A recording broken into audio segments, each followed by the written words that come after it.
Hello, welcome back to my series about the Dark Eye core rules, the core rule book. This is already the fourth video about the second chapter. The chapter is about the core mechanics of the game. I explained attribute tests, skill tests, what kind of tests there are, what results you can get, and this video will be about the fate points. Every character has fate points, every player character. NPCs usually don't have fate points, except for the important ones. But there is an optional rule somewhere that says if you want, you can give everybody fate points. But usually fate points are something very special and only given to the player characters and exceptional non-player characters. So what can you do with fate points? You can spend them. Every character has 3, unless he has an advantage that can give him more fate points, or he has a disadvantage that takes away fate points from him. What can you do with fate points? The first thing you can do is you can act first in combat. If two people, for example, you're fighting the end boss, or something very important, and he has fate points too, and he too uses a fate point, then the people who used fate point, the character that used fate points, will be in order of their initiative. The higher initiative is first, and then the next lower initiative, and so on.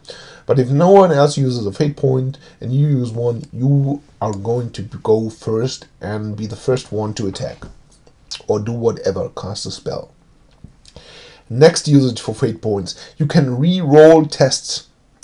This means you can re-roll an attribute test, an attack test, a parry test, a ranged combat test.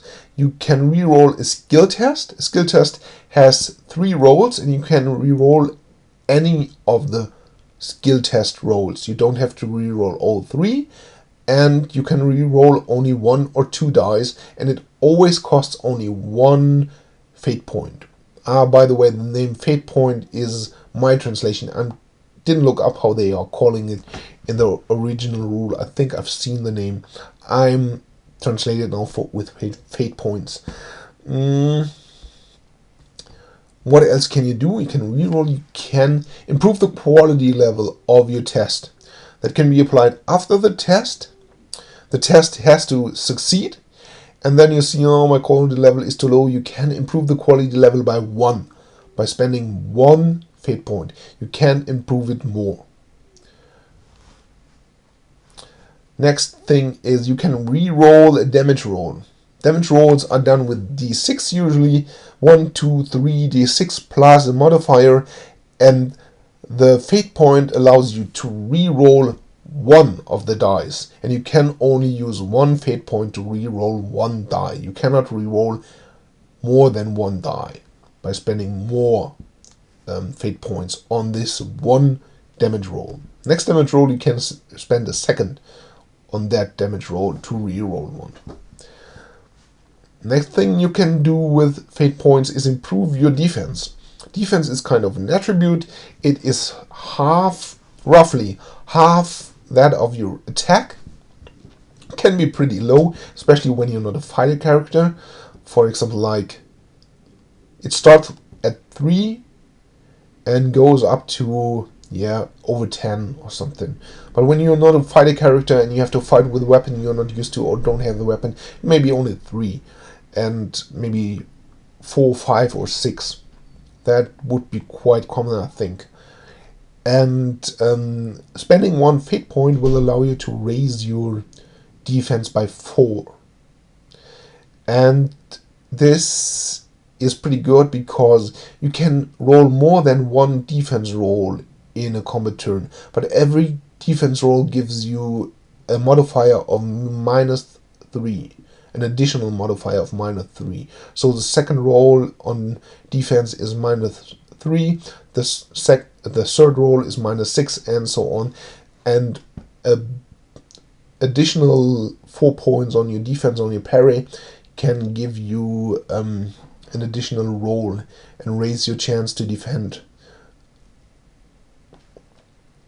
Next thing you can do with the fate point is ignore a state. State is not a good explanation. A condition. A condition is probably better translation. A condition is something like you're paralyzed, you're in pain, you're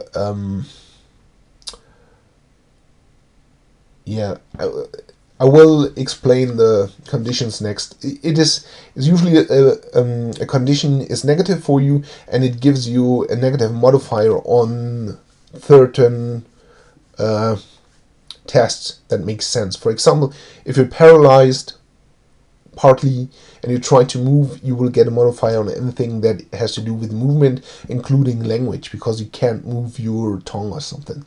And one fate point lets you, for one combat round, ignore all of your conditions, because conditions can be very bad if you have several of them. They all add up.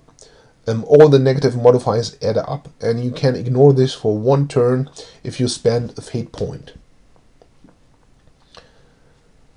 Next, these are all the options you have. There are more things you can do with fate points, but they will be explained later in the game, because there are certain skills you can activate with fate points. You buy these skills as any other skill, but to use them you have to spend a fate point. They are in the chapter about the talents, chapter 8, I think. And I might give you at least an example of a few of them. I don't think I'm going through all of them. That would be like too extensive and make the videos too long. So that's it about usage of fate points. No, there's one last paragraph about how do you get fate points back. You get fate points back at the end of a chapter of the adventure you're playing. You should get one fate point back. You should get one fate point back every time you meet to play at the beginning of your playing session. You should get one fate point back. You should get back all of your fate points you've spent at the end of an adventure, and based on the decision, it's always the decision of the game master, but based on the decision of your game master, you might get an fate point back when you do something especially heroic. And this would also be awarded to the whole group for doing something heroic.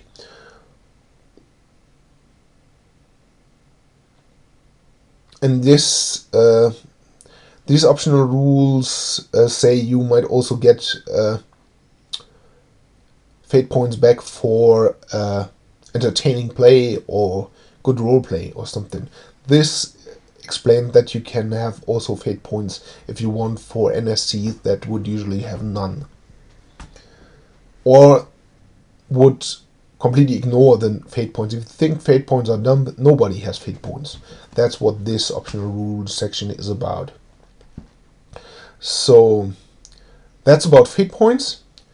Yeah, I'll make a cut here. I'll make another video about the conditions, and that's the last part, I think, in this chapter. Is it? Why are there? Yeah, that's the last chapter. So that's it for